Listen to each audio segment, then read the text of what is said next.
Great. It was really good. Again, I enjoyed it. Like I did enjoy, interviewing you for the Black Box radio show and podcast, which will be coming out very, very soon. Now, you've got a podcast yourself, as you mentioned. Could you just tell us very briefly about, the podcast that you've got? Let me just mention it. Well, it's called Stories to be Told, and the told is spelled TOLLED rather than the conventional sense. So it's called Stories to be Told, the podcast series, and it's in its third season now. It's not an interview format. I don't do interviews, but what I do is I tell various key events and milestones about the British Empire.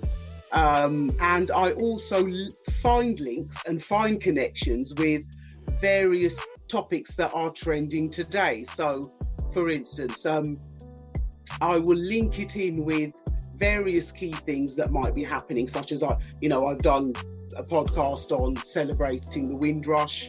I've done podcasts on Hong Kong and the link to tea. Interesting connections between tea and how Hong Kong was colonized. I've done quite a few so far on the British royal family and the interest that has been sparked by King Charles wanting to have an investigation into how the royal family procured their wealth through the transatlantic slave trade. I've done a podcast on Prince Harry's book, Spare.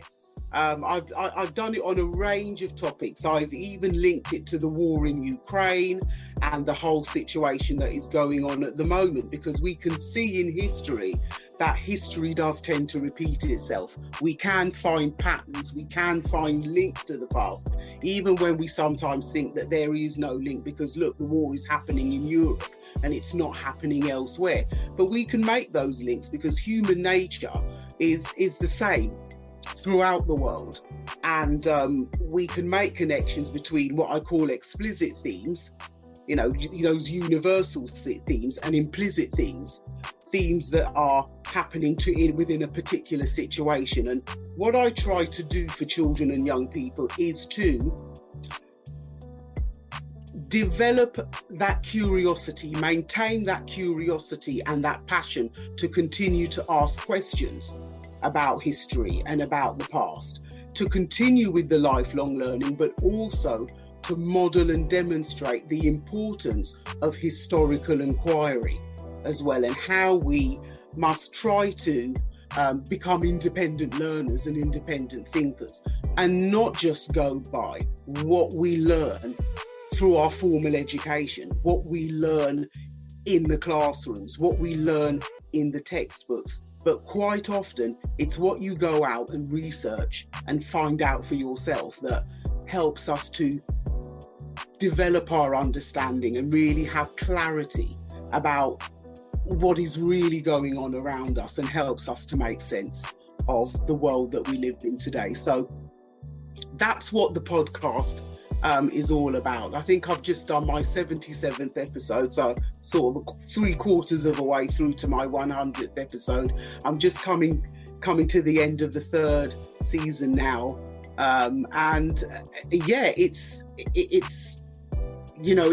a body of work that I'm really proud of. I'm proud of the stories as well, but when I first started it, I didn't think it was going to grow legs and have a head and start walking and talking, and it really has grown and flourished. And I'll see for how long I can keep it up for. But it's called Stories to be Told, the podcast series.